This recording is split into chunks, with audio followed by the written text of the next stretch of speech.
finish up the second part of the talk that I began last week on wealth. So what does it mean to be wealthy? Okay? So as we, in this place here, as we share the love that is felt within Joyful Gathering Spiritual Center, as we share the light of our individual hearts, illuminating out into the world, and share the wealth of understanding life from that deeper spiritual perspective, because that's what we're doing here each week. We're deepening into our spirituality and what that actually means in our life. Practical. And since financial uncertainty is absolutely on the minds of many people, the minds and the hearts of many people in the world today, our focus each week is looking at abundance from that deeply spiritual perspective. Because that's not going to change. That spirituality within us is there to guide us, to be for us all that we could ever want in our lives. And we're going to understand why today. I want you to well, let's do this. I want you to turn to someone next to you, because I never do this, but we're going to do it. I'm going to do it. You're going to do it. I'm going to tell you what to do, though. Just thank them. I thank you for being here. I'm glad you're here today. This is going to be good. Turn to someone. Thank you for being here. It's going to be good. This is going to be good. It's going to be good. Thank you for being here. And I like your ink. It's going to be good. All right. Now it's bringing everyone back. Okay. We are a lively bunch.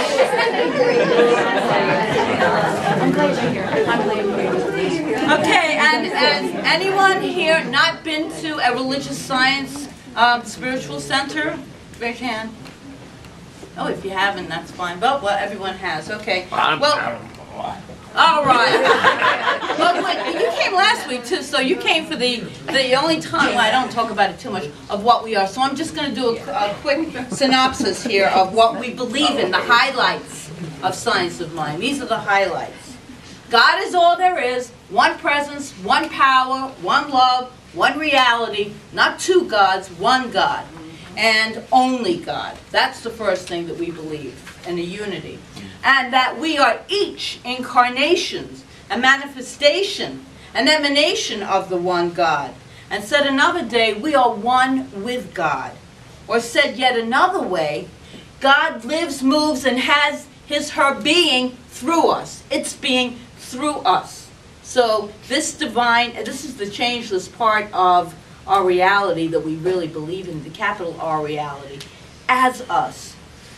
And third, God creates through a universal process that most of us know from the foundation class and the classes that are core classes that teach that's what our symbol is.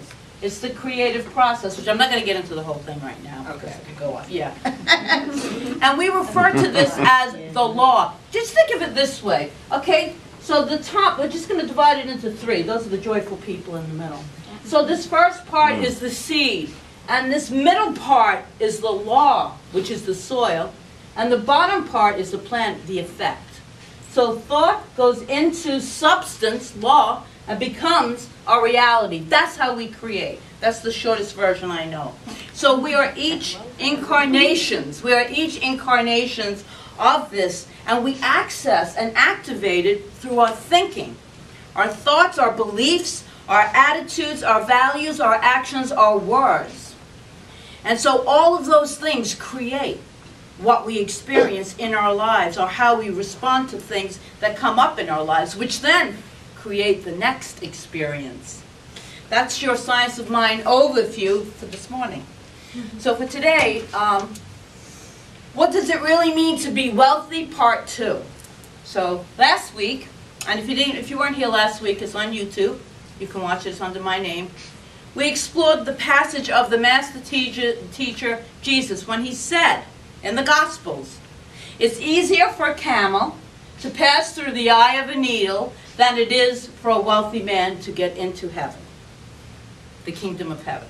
So as I said that last week, but that passage has been the basis of what I believe has been a lack consciousness in a lot of different religions who base themselves on the teachings in these Bibles. And there are so many Bibles. I think Dale Allen Hoffman is actually coming back in April, and he's the person that knows all the different Bibles.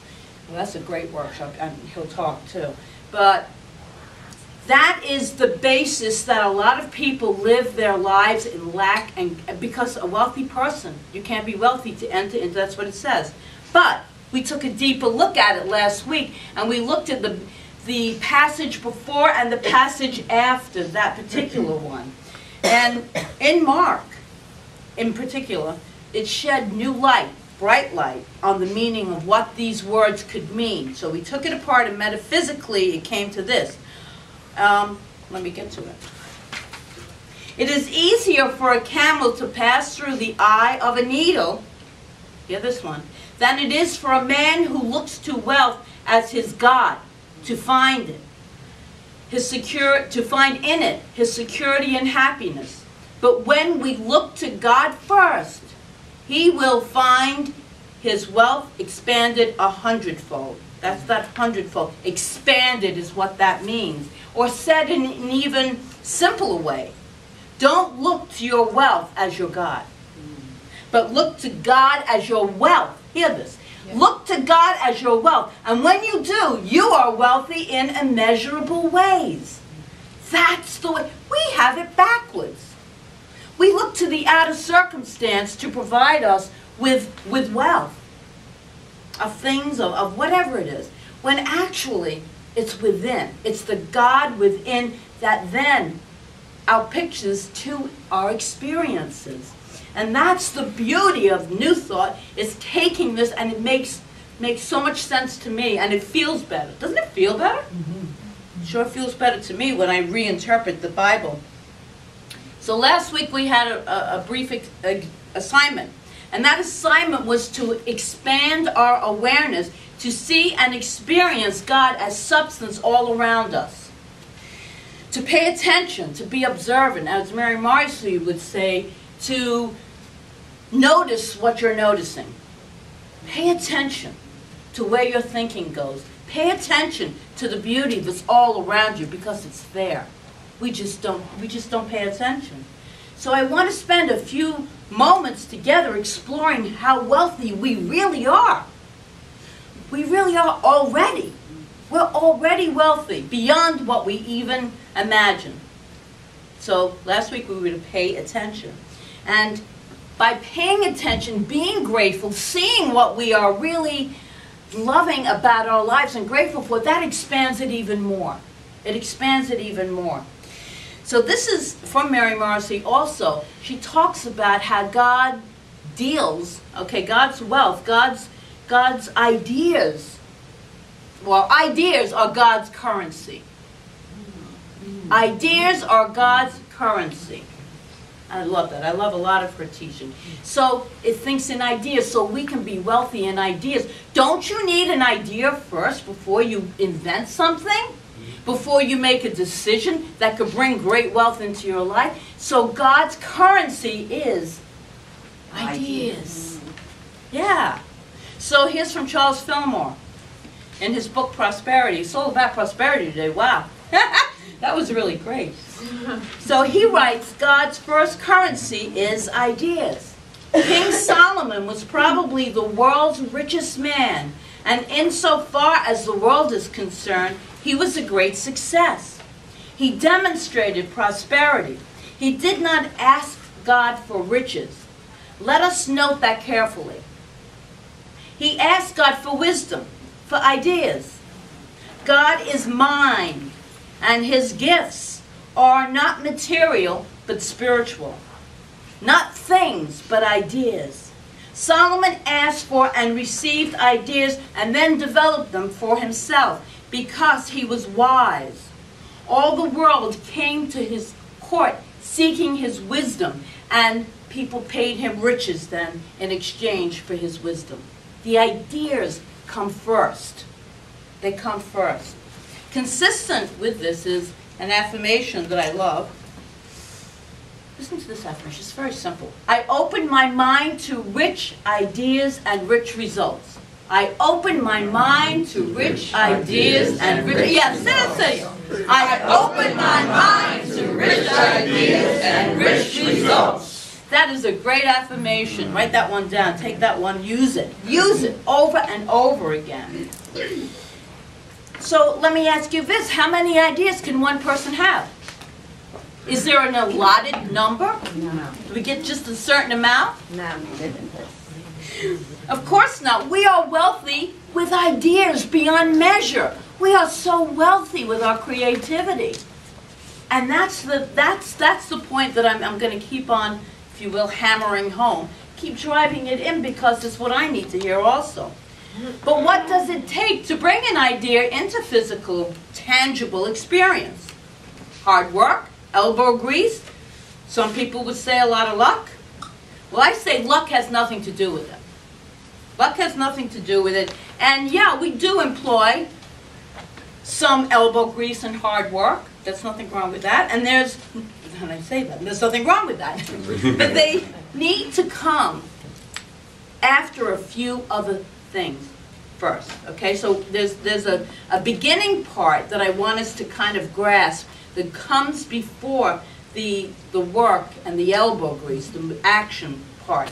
And Fillmore, in his great prosperity book, gives a 3-step plan for bringing forth the manifestation of God's abundant supply. To use his words, step 1, he says, take the first step by understanding, let there be light. That is, let there be an understanding that the one universal eternal substance of God, which is the source of all, and it can be discerned and relied upon. This gets back to what we were talking about last week. And I have a short story. A Sunday school teacher once asked her group of children if anyone could quote the entire 23rd Psalm. And a 4.5-year-old little girl raised her hand. And the teacher was a bit skeptical.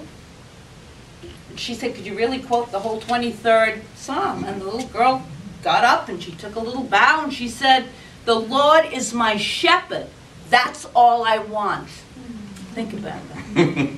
It's one of the best interpretations of a 23rd Psalm. The Lord is my shepherd. This is all I want. So, at the same time, we are turning our complete attention to God as the source and substance of all supply, right? God is the source of many channels. We must direct our thoughts completely away from the notion that we are dependent on material things. And that can take a strong resolve. It really can. And because we've been trained a whole different way. Our culture has been trained a whole different way. So the repetition of, that's what I do. I just go to the repetition of God is my source. God is my source. Even when it looks like other channels are closing up, and some of them can be mighty big channels in our minds, but really the universe will always take care of us if we have the faith that God is the source and supply of all of our good. And also Fillmore writes, so long as you depend on money alone, you are worshiping a false God and have not discerned the light. You must first enter into the understanding that God, omnipresent, omnipotent, and omniscient, is the source. And that you can draw on this source without limit, he writes.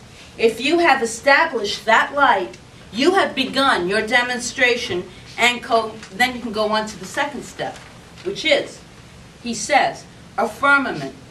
And a firmament must be established. Well, you might say, what the heck is that? Well, in more modern language, it means to start installing this belief into your very beingness, so that it's not just a belief, but a knowing. When we move from that belief and even faith into the knowing, we discuss that in our practitioner class all the time, that knowing, and we just did a whole night on faith. But it's that knowing that there is a source for good and it's always there for us, giving to us. So, step two. Some time ago, a news reporter commented on the merits of an economical recovery plan and said, the perception of progress is as important as the progress itself. It's like when you're looking forward to something. It's like you savor that enthusiasm of something coming. It feels so good. And the commentator recalled that when President Franklin Roosevelt was striving to lift the nation out of a Great Depression, he visited and drew significant media attention to various factories that the government had built and the jobs that were being created there. And as people grew more and more aware of this progress and how it was moving forward, they had a general sense themselves of optimism, of progress, and found more and more confidence and began spending money. And that generated even more progress. The human psyche needs to dwell in a higher vision to stay vital and alive. For example, this is a good one. I like this one. The board game Monopoly. This is really interesting.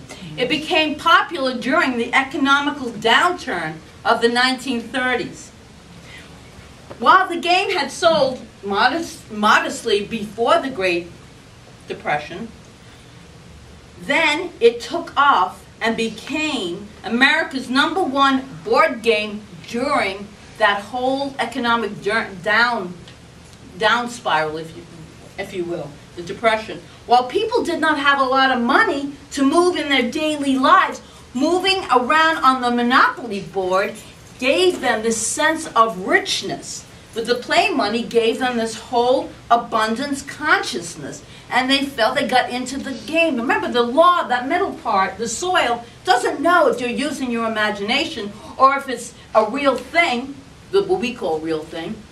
It doesn't know the difference. It only knows what is given to it and brings forth that circumstance, that plant. If you plant a tomato plant into the soil, you're not going to get an apple tree. You know what you're going to get. Well, it's the same thing with our imagination. Let me get back to this Monopoly board. I get really into the creative process. But so, to this day, this is interesting. To this day, more money is being printed for Monopoly games than the U.S. Treasury prints. Isn't that interesting? For this game, this is a game of wealth consciousness. Because we are spiritual beings at our core. The Spirit lives, moves, has its being right through us, and it creates more results than action alone. So we got to get the first two parts that Fillmore is telling us. These first two parts of recognizing that God is all there is, and that whole consciousness that we use. It is the beginning of progress in our lives. So the third step is the forming of substance, that's the law part, into tangibility. Because we want to see it. Don't we want to see it? It's like, okay, we believe it. I believe that God is my source and supply, and this is my vision. I believe it's happening right here, right now, but I want to see it. I want to see it now. You know, I just don't want to talk about it. So the third step in forming this, then, out of this omnipresent substance, your mind forms whatever it wants, and as we said this before, by the power of imagination. That's why acting as if you already have what you desire works. It works if you stick to it. If you do that mind check and remove any doubts when they come up.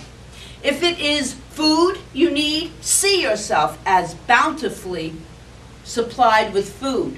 Remember that where your attention goes, energy flows. So what we're focusing on is what we're creating, because we're always creating, either by default or consciously.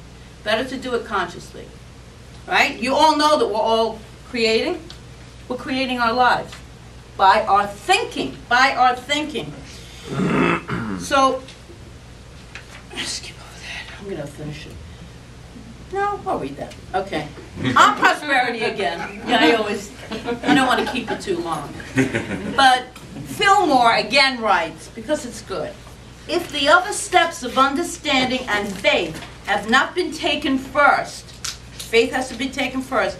There will be, of course, no demonstration. For above all, the creative law is orderly and works by progressive steps. Many people, he writes, have tried to demonstrate by visualizing and concentrating and have failed because they put the third step first. Had they not developed understanding or faith, they have not developed understanding or faith. We have to understand how the creative process works and trust that it is working first. Then we can use our imagination and our knowing to visualize. If you work according, if you work according to the law, conforming to its orderly operation as revealed in the degrees of creation, you cannot fail. Hear that? You cannot fail, because when you have fulfilled the law, you have found the kingdom. You have found the heaven. You have found it, and it's within each and every one of us. And that's what we're constantly moving our consciousness into, really believing that, embodying that. So, how wealthy we are already. Right? Yeah. We really are. We're wealthy in God's substance. We're wealthy in ideas. And we are wealthy in the knowing of how creation unfolds in our life. We create through our thinking, through our imagination. And just to anchor how, this is interesting, just how to anchor how wealthy we really are in this physical world is a real quick story to finish this talk with. So one day, a very wealthy man took his young son on a trip to the country to visit a very poor family. And the whole idea of it was to teach him. The purpose of it was to show him that people don't have as much as he. There are poor people. He was a wealthy child. So the son could appreciate all that he had. They spent a day and a night in the farm of a very, very poor family. On their drive home, the father asked the son, "How was that trip?" "Great, Dad." "Did you see how poor people can be?" the father asked. "Yes, I sure did." "What did you learn?" The son answered, "I learned that we have one dog and they have 4. We have a pool and they have a stream that goes on forever. They have the creek that goes on forever. We have imported lamps in the garden. They have so many stars that brighten up the whole sky at night. Our patio reaches to the front yard, but they have the whole horizon to look at." So when the little boy finished, his father was speechless. And his son added, "Thanks, Dad, for showing me what wealthy really is." Wow. In perception, I just oh. So it's like, what are we perceiving? What are we paying attention to? What are we grateful for in our lives? Remember that gratitude is the frequency of abundance, of prosperity. Gratitude is the energetic frequency of prosperity or abundance. So it is.